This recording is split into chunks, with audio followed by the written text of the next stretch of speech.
Hello friend, आज अपन लोग redox के फॉर्मूलों को रिवाइज करेंगे और फिर उसके पी वाइज क्यूज कर लेंगे। ओके, ज़्यादा बड़ा चैप्टर नहीं है और ज़्यादा इंपॉर्टेंट भी नहीं है, क्योंकि एक आध क्वेश्चन आने की पॉसिबिलिटी इस चैप्टर से रहती है और कभी कभी आता भी नहीं है इससे। मतलब ज़्यादा टाइम तक तो आता ही नहीं है, कभी कभार आता है। तो इस चैप्टर में ज़्यादा लोड नहीं लेने का है, बस फॉर्मूले रख लो याद और क्वेश्चन कर लो, बहुत है इतना। देखो, एक आता है रिडक्शन और ऑक्सीडेशन, पहले उसको अपन बात करते हैं। ऑक्सीडेशन का मतलब क्या होता है? ऑक्सीडेशन का मतलब है किसी में अगर ऑक्सीजन जुड़ रही है तो वो ऑक्सीडेशन है। किसी से अगर हाइड्रोजन, अब अगर ऑक्सीजन जुड़ रही है तो ऑक्सीडेशन है। अगर ऑक्सीजन निकलती, मैग्नीशियम ऑक्साइड हीट किया और निकल गया मैग्नीशियम प्लस ऑक्सीजन, तो ये क्या है? ये है रिडक्शन। अब इसका उल्टा रिडक्शन है, ठीक है। तो ऑक्सीजन का जुड़ना ऑक्सीडेशन है, तो ऑक्सीजन का निकलना रिडक्शन है। हाइड्रोजन का निकलना ऑक्सीडेशन है, तो हाइड्रोजन का जुड़ना calcium plus H2 CaH2। Hydrogen का जुड़ना क्या है? रिडक्शन है। इसका उल्टा, बस मैं नहीं लिख रहा, सब कुछ आप समझ जा रहे होंगे, इतने होशियार तो हो गए अब, ठीक है। और अगर इलेक्ट्रोनेगेटिव मतलब कि पी ब्लॉक वगैरह वाले एलिमेंट अगर जुड़ रहे हैं तो वो ऑक्सीडेशन है। या फिर रिमूवल ऑफ इलेक्ट्रॉन, इलेक्ट्रॉन हटा रहे हो तो वो भी ऑक्सीडेशन है। या फिर सबसे इंपॉर्टेंट बात जो अपन काम में लेते हैं वही है increase in oxidation state. Oxidation state में इंक्रीज होता है तो उसे बोलते हैं अपन लोग ऑक्सीडेशन। ये सिंपल डेफिनेशन थी। एक होता है ऑक्सीडाइजिंग एजेंट। ऑक्सीडाइजिंग एजेंट, देखो ये उल्टा होता है। ऑक्सीडाइजिंग एजेंट क्या होता है? ये दूसरों का करता है ऑक्सीडेशन। क्या करेगा? ऑक्सीडेशन। और दूसरा का ऑक्सीडेशन करेगा तो खुद का करेगा रिडक्शन। मतलब जिसका रिडक्शन हो रहा होता है ना, खुद का करेगा रिडक्शन। जैसे कि मैं अगर खुद का भला करता हूँ तो मुझे भला कुछ कोई नहीं बोलेगा। मैं अगर दूसरों का भला करूँगा तो मुझे लोग भला बोलेंगे, ठीक है। वैसे ही अगर कोई खुद का ऑक्सीडेशन कर रहा तो उसको ऑक्सीडाइजिंग एजेंट नहीं बोलेंगे, दूसरों का ऑक्सीडेशन करेंगे तभी उसको ऑक्सीडाइजिंग एजेंट बोलेंगे। अगर मैं किसी का बुरा करता हूँ तो मुझे बुरा बोलेंगे, अगर मैं खुद का बुरा करता हूँ ना तो मुझे बुरा नहीं बोलेंगे, पागल बोलेंगे, ठीक है। समझ गए होंगे आप। कहने का मतलब है कि जो दूसरों का ऑक्सीडेशन करता है उसको ऑक्सीडाइजिंग एजेंट बोलते हैं, और जो दूसरों का रिडक्शन करता है उसको रिड्यूसिंग एजेंट बोलेंगे। सब बातें थी। ये Br3O8 की स्ट्रक्चर एनसीईआरटी में दी है और एग्जाम में डायरेक्ट भी पूछी एक दो बार, याद रख लेना, कोई बड़ी बात नहीं है, आसान है। ओके, कार्बन सब ऑक्साइड की दे रखी है और S4O6 की भी दे रखी है, कोई बड़ी बात नहीं है, आसानी से याद कर लोगे आप, ठीक है। एक बार ड्रॉ कर दोगे तो याद हो जाएगी, एग्जाम में पूछ लेता डायरेक्ट। चलो, उसके बाद में आता है कि कुछ रूल होते हैं ऑक्सीडेशन स्टेट निकालने के। जैसे CH4 दे दिया आपको, इसमें कार्बन की ऑक्सीडेशन स्टेट निकालो, ऐसा कुछ। तो जितने भी अगर सिंपल आपको एटम दे दिए, जैसे सोडियम में सोडियम की ऑक्सीडेशन स्टेट कितनी है, कॉपर में कॉपर की ऑक्सीडेशन स्टेट कितनी है, अगर ऐसे दे रखे हैं तो उनकी ऑक्सीडेशन स्टेट जीरो होती है, न्यूट्रल एटम में दे रखे हैं तो। अब इसमें H2 दे रखा है, O2N2 एक ही जैसे एटम दे रखे हैं, तो उसमें उस एलिमेंट की ऑक्सीडेशन स्टेट कितनी होगी? होमो एटॉमिक बोल देंगे उसको, तो उसमें होमो एटॉमिक कितनी होगी? जीरो होगी। डायमंड, ग्रेफाइट, सल्फर, रोम्बिक, ये इसमें क्या है? डायमंड में क्या है? कार्बन है, बहुत सारे कार्बन ही कार्बन है, तो ये तो खुद ही हो गया ना, होमो एटॉमिक ही हो गया, तो उसमें इसकी जीरो है। मरकरी, ये जो मरकरी अमलगम है, सोडियम अमलगम बोलते हैं इसको। अब सोडियम अमलगम में ऐसा नहीं है कि इसमें रिएक्शन होकर के, जैसे कैल्शियम कार्बोनेट में कैल्शियम और कार्बोनेट रिएक्शन होकर के कंपाउंड बनता है, ऐसे ये कंपाउंड नहीं है। इसमें सोडियम और मरकरी ऐसे साथ साथ रहते हैं, बस और कुछ नहीं है। तो ये रिएक्टर के बनाए ही नहीं है। तो सोडियम कम, ये जितने भी ये बनते हैं ना, क्या बोलते हैं इसको, अमलगम, इन सब अमलगमन में इनकी ऑक्सीडेशन स्टेट जीरो होती है। पूरे मॉलिक्यूल में ऑक्सीडेशन स्टेट इसकी जीरो होती है। NH3 में जीरो है, NO में जीरो है। बाकी अगर आपको पूछता है, और बाकी फर्स्ट ए पूरी, और फ्लोरीन की ऑक्सीडेशन स्टेट हमेशा -1 होती है, ये इंपॉर्टेंट है। बाकी ये देख लो, होमो एटॉमिक है मतलब कि H2, AA मतलब H2 single bond, double bond मतलब O2, ट्रिपल बॉन्ड मतलब N2। तो इनमें सब में क्या है? ऑक्सीडेशन स्टेट जीरो है, समझने की कोई दिक्कत नहीं है। अब कोई हेट्रोएटोमेर के HCl, ठीक है, H और Cl। अब देखो, एक A और B बोला अपन ने, इसकी इलेक्ट्रोनेगेटिविटी ज़्यादा है। अब ये सिंगल बॉन्ड से जुड़े हुए, तो इसमें देखो अगर हेट्रोएटोमिक है और राइट मतलब किसी को, एक को A बोल रहे हो, एक को B बोल रहे हो, तो बी की इलेक्ट्रोनेगेटिविटी ज़्यादा है। जैसे यहाँ पर क्लोरीन और हाइड्रोजन है, तो क्लोरीन की इलेक्ट्रोनेगेटिविटी ज़्यादा है, तो ये क्लोरीन बी हो गया आपका और हाइड्रोजन एच हो गया, ए हो गया। ठीक है, तो इसके ऊपर बी वाले के ऊपर -1 आएगा और इसके ऊपर +1 आएगा, मतलब इसकी ऑक्सीडेशन स्टेट +1 है, इसकी -1 है।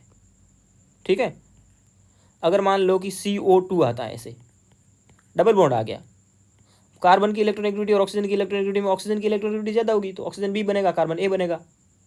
अब कार्बन के ऊपर ऑक्सीजन के ऊपर आएगा -2, इसके ऊपर आएगा +2, ये याद रखना आपको, 3 ही तो बातें हैं। ठीक है, कोई दिक्कत नहीं होनी चाहिए। इसके ऊपर -2, इसके ऊपर +2, नेट इसमें आ गया +4, ऐसे करना होता है। और अगर कोवेलेंट बॉन्ड है, इलेक्ट्रोपॉजिटिव, बी इलेक्ट्रोनेगेटिव है, ए इलेक्ट्रोपॉजिटिव, इलेक्ट्रोनेगेटिव को इलेक्ट्रॉन मिल रहे हैं तो उसके ऊपर -2 आएगा और देने वाले के ऊपर +2 आएगा। लेकिन बी खुद इलेक्ट्रॉन दे रहा है, खुद इलेक्ट्रोनेगेटिव है, खुद को इलेक्ट्रॉन की जरूरत है, फिर भी इलेक्ट्रॉन दे रहा है, तो उसके ऊपर में कोई चार्ज नहीं आएगा उस केस में। इसमें इसको है ना, अगर 2-4 क्वेश्चन से अगर समझा जाए ना तो ज़्यादा अच्छा है। जो अपने को एनसीईआरटी में दिए उसी को समझते हैं। पहले हम कार्बन सब ऑक्साइड बनाते हैं, oxygen double bond carbon, carbon, carbon और ऑक्सीजन। पहले 3 कार्बन है, तीनों की ऑक्सीडेशन स्टेट निकालते हैं। पहले ये बात बताओ, इस कार्बन, ये जो कार्बन है, मतलब यहाँ कार्बन था, वो ऑक्सीजन और डबल बॉन्ड, इन दोनों में से इसी को देखो सिर्फ, तो ऑक्सीजन ज़्यादा नेगेटिव है, इस पे -2, इस पे +2 आएगा। अभी देखा तो था अपने बोला था ए और बी में, बी के ऊपर -1, इसके ऊपर +1, ए और बी में डबल बॉन्ड है, बी के ऊपर -2, इसके ऊपर +2, ए और बी में अगर ट्रिपल बॉन्ड है तो -3 +3। अब बी की इलेक्ट्रोनेगेटिविटी ए से ज़्यादा होनी चाहिए, तो इस पे -2, इसके ऊपर +2। इधर कार्बन और कार्बन सेम है। अब ये तो हेट्रो के लिए था, जब होमो थे तो भले ही ए हो, ए डबल बॉन्ड बी हो, मतलब ए होमो मतलब ए ही होगा ना, या ए ट्रिपल बॉन्ड ए हो, सब में 0-0 आती है ऑक्सीडेशन स्टेट आती है। तो इस पे ऊपर 0, इसके ऊपर भी इसकी वजह से 0, तो इसकी नेट कितना हो गया, नेट ये हो गया 0 + 2 0 2। अब इसमें देखो, इसकी वजह से कितना आया था राइट साइड वाले पे, इस वाले कार्बन पे राइट साइड वाला की वजह से कितना आ गया, 0 आ गया। अब लेफ्ट साइड वाले इस कार्बन की वजह से इस पे कितना आएगा, क्योंकि ये दोनों होमो है तो इस पे 0 आएगा। अब इस पे इस कार्बन की वजह से 0 आ गया राइट साइड वाले की वजह से, लेकिन ऑक्सीजन के ऊपर -2 और इसके ऊपर +2। तो आप देखोगे ना कार्बन डाइऑक्साइड ऑक्साइड में इस कार्बन की ऑक्सीडेशन स्टेट 2 होती हैं, इस पे 0 होती है, इस पे 2 होती है। अगर इस पूरे कंपाउंड की अपने को अगर पूछे तो सिंपल, सीधी सिंपल सी है, कितनी हो जाएगी, वही कार्बन की x मान लो तो 3x - 2 × 2 = 0, तो x = हो जाएगा 2 दूनी 4/3। आसान है, ये तो पूरे की आ गई, एवरेज आ गई। ठीक है, ऐसे ब्रोमीन की निकालोगे, ब्रोमीन और ऑक्सीजन में से ऑक्सीजन ज़्यादा इलेक्ट्रोनेगेटिव होता है, तो ऑक्सीजन के ऊपर -2, इसके ऊपर +2, इस ऑक्सीजन के ऊपर -2, इसके ऊपर +2, इसके ऊपर -2, इसके ऊपर +2। इस ब्रोमीन और ये ब्रोमीन तो सेम है, होमो हो गए, तो इस ब्रोमीन पे 0, इस ब्रोमीन पे भी 0, तो इस ब्रोमीन की ऑक्सीडेशन स्टेट कितनी आई, +6 आ गई, सबको ऐड कर दिया था। ये और ये तो सेम है, लेफ्ट राइट वाला, तो 0-0 मतलब सेम होगी, +6 अब इसके ऊपर में 0, इसके ऊपर 0, इसके ऊपर 0, इसके ऊपर 0, इसके ऊपर -2, इसके ऊपर +2, इसके ऊपर -2, इसके ऊपर +2, ऐसे करके निकालते हैं अलग अलग एटम। किसी कंपाउंड में अगर अलग अलग एटम की ऑक्सीडेशन स्टेट निकालने को पूछेगा तो मैंने जो मेथड बताया है वही आपके काम में आएगा। ये बात आप कान खोल करके सुन लो, ठीक है। वरना बाकी तो आसान होते हैं, जैसे 4-5 में निकाल दो, CH4 में कार्बन की ऑक्सीडेशन स्टेट कितनी होगी, तो आप बोलोगे x - 4 = 0, x = +4। ये बहुत आसान बच्चों वाला मेथड है। जैसे HNO3 बोलता हूँ मैं, HNO3 में नाइट्रोजन की बताओ, तो आप बोलोगे हाइड्रोजन की +1 प्लस नाइट्रोजन की x मान लो, ऑक्सीजन की -2 होती है, तो -2 × 3 -6 = 0, तो x = +5। ये तो बच्चों वाला मेथड है, हर कोई कर लेगा। लेकिन एक कंपाउंड के अंदर में अलग अलग एटम का पूछेगा तो फिर आपको वही मेथड लगाना पड़ेगा। फिर है ना, कुछ 3-4 रिएक्शन होती है, बहुत इंपॉर्टेंट होती है, डायरेक्ट रटनी पड़ती है अपने को। जैसे ये रिएक्शन है, अपने को समझने की कोई ज़रूरत नहीं है इसको। KMnO4 है, उसको MnO4 -1 भी लिख देते हैं। ये एसिडिक मीडियम में +2 में जाता है, न्यूट्रल बोले या एल्कलाइन मीडियम बोले तो +4 में जाएगा, स्ट्रॉन्ग एल्कलाइन बोलेगा तब +6 में भेजना है उसको। अब वैलेंस फैक्टर क्या होता है, वैलेंस फैक्टर होता है कितना चेंज हो रहा है। अब यहाँ कितना होता था, +7 था, +7 से +2 में जा रहा, तो चेंज कितना हुआ, 5 का।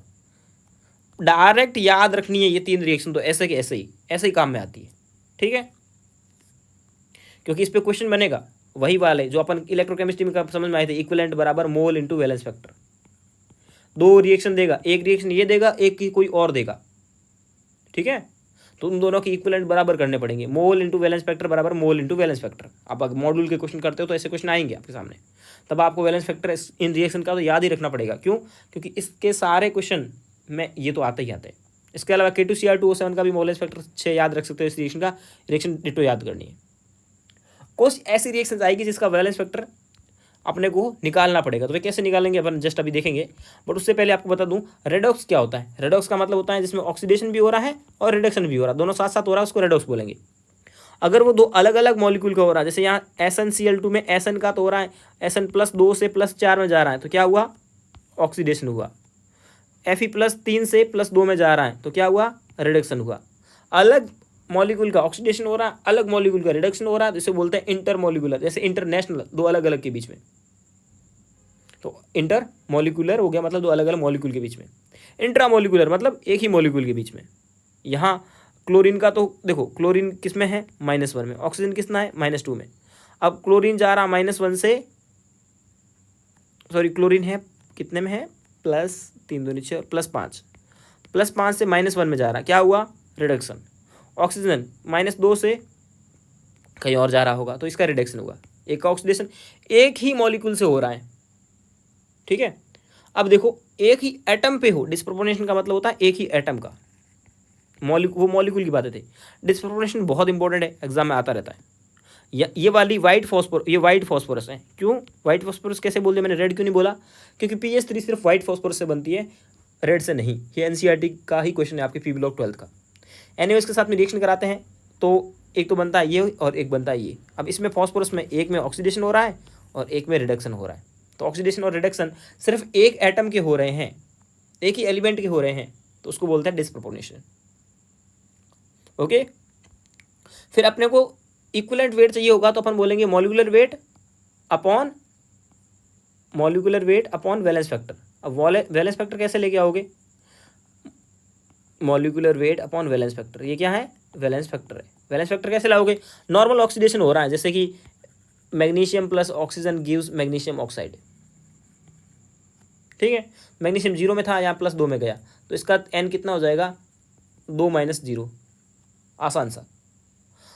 2 रिएक्शन है अलग अलग और वो एक साथ दी हुई है, वो रेडॉक्स नहीं है, ठीक है, तो वो रेडॉक्स नहीं है।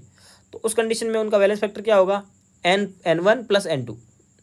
जैसे कि magnesium plus sodium plus oxygen gives magnesium oxide plus sodium oxide. अब यहाँ मैग्नीशियम का कितना चेंज हुआ है, N1 = 2, सोडियम का कितना चेंज हुआ है, N2 = ये आ जाएगा, सोडियम का Na2O बनेगा तो +1, 2 बांध देंगे, ठीक है। या मान लो कुछ और बन रहा तो 1 आया, मान लेते 1 आया, ठीक है, आया नहीं है बट मान लेते 1 आता है। तो अब इसका वैलेंस फैक्टर कितना हो जाएगा, नेट वैलेंस फैक्टर, इन दोनों को जोड़ देंगे N1 + N2। रेडॉक्स अगर हैं तो एक का ऑक्सीडेशन होगा, एक का रिडक्शन होगा। अब दोनों का ऑक्सीडेशन चेंज हो, N1 और N2 निकालोगे आप ऐसे ही अलग अलग रिएक्शन का, दोनों सेम आ रहे हैं। तो अब आगे क्वेश्चन करेंगे उसमें मैं बताऊंगा अभी कुछ सबके वैलेंस फैक्टर निकाल करके। अगर N1 N2 सेम है तो किसी एक के बराबर होगा, अगर दोनों अलग अलग हैं तो उनका डिफरेंस होगा, और अगर डिस्प्रोपोर्शनेशन रिएक्शन है तो इसका वैलेंस फैक्टर होगा N1 N2 upon N1 + N2। ये सारे क्वेश्चन जब आप इक्विवेलेंट के करोगे, जो अच्छे लेवल वाले क्वेश्चन होते हैं, एम्स वगैरह में आते थे पहले, इस चैप्टर में तो नहीं आएंगे बट मैंने फॉर्मूले सारे कवर किए हैं, ठीक है। अब अगला आता है रिएक्शन को बैलेंस करना, ये थोड़ा इंपॉर्टेंट हो जाता है नीट के हिसाब से, ठीक है। क्वेश्चन करेंगे तब और ज़्यादा क्लियर होगा, बट एक क्वेश्चन कर लेते हैं, चलो, हाँ यही सबसे बेस्ट रहेगा। एक रिएक्शन दी है, पहला स्टेप, एक रिएक्शन स्टेप वाइज स्टेप करना, ये स्टेप है, step 1, step 2, step 3, step 4, step 5 और स्टेप 6, स्टेप 7 स्टेप में ख़त्म करना है। पहले 2 हाफ रिएक्शन में उसको तोड़ देंगे, और अगर H2O OH H+ जो भी होंगे उनको हटा देंगे, ठीक है। पहले सारे स्टेप पढ़ लेता हूँ, फिर मैं स्टेप वाइज आपको एक क्वेश्चन सॉल्व करके दिखाऊंगा। फिर अगला है ऑक्सीजन और हाइड्रोजन के अलावा जो भी है उनको बैलेंस कर दो, सबको बैलेंस करो। फिर अगला स्टेप होगा हाइड्रोजन को ऑक्सीजन को बैलेंस करने के लिए वाटर ऐड करो। अगला स्टेप होगा हाइड्रोजन को बैलेंस करने के लिए H+ ऐड करो। अब अगर बेसिक मीडियम दिया है तो जितने H+ ऐड किए थे उतने के उतने दोनों साइड OH- ऐड करो। फिर एक इलेक्ट्रॉन को बैलेंस करो, रिएक्शन को मल्टीप्लाई करो और ऐड कर दो। ये क्वेश्चन दिया हुआ आपको। पहला काम क्या था, इस रिएक्शन को दो अलग अलग रिएक्शन में तोड़ना है। Cr2O7 गिव्स Cr+3, OH दिया, इसको हटा दो। ठीक है, पहला ये हुआ। अगला है FeC2O4, ये क्या दे रहा है, Fe+2 दे रहा है प्लस CO2 दे रहा है। मुझे क्या पता लगा कौन क्या दे रहा है, जो इसमें है वही तो राइट साइड आएगा, उसका प्रोडक्ट होगा, सीधी सी बात है। FeC2O4 में क्या था, Fe था और कार्बन और ऑक्सीजन था, तो और क्रोमियम वाले में क्या था, क्रोमियम था, ऑक्सीजन को तो भूल ही जाना है, तो क्रोमियम से क्रोमियम राइट साइड में कौन सा मिल रहा है, बस वही दे दिया। दो हाफ रिएक्शन में ब्रेक कर दिया, उसको कर दिया। ओके, अब अगला क्या था कि ऑक्सीजन और ऑक्सीजन वगैरह तो छोड़ दिया अपन ने, ऑक्सीजन को बैलेंस नहीं करना है, बाकी एलिमेंट को बैलेंस करना है। इसमें है ना क्रोमियम कितने हैं, 2 है, इधर कितना क्रोमियम 1 है, तो इसको 2 से मल्टीप्लाई कर दो। दूसरा स्टेप यही तो था, 2 से मल्टीप्लाई कर दो। इधर आयरन कितना था, 1 था, इधर भी 1 है, कोई दिक्कत नहीं। इधर कार्बन कितने थे, 2 थे, इधर कार्बन कितने करने हैं, 2 से मल्टीप्लाई कर दिया। दूसरा स्टेप खत्म। तीसरा क्या था, स्टेप दिखाता हूँ मैं आपको। तीसरा स्टेप था, अब है ना ऑक्सीजन को बैलेंस करने के लिए हाइड्रोजन ऐड करेंगे। अब इधर इसमें लेफ्ट साइड में 7 ऑक्सीजन है, तो इसमें क्या करोगे आप, 7 वाटर ऐड करोगे, 7H2 कर दिए, हो गया ऑक्सीजन बैलेंस। इसमें इधर ऑक्सीजन कितने हैं, 4 थे, 2 ये 4 ऑक्सीजन है ना, दिख रहे हैं ना। इधर कितने हो गए, 2 × 2 4, तो इसमें ऑक्सीजन पहले से बैलेंस है, कोई दिक्कत नहीं।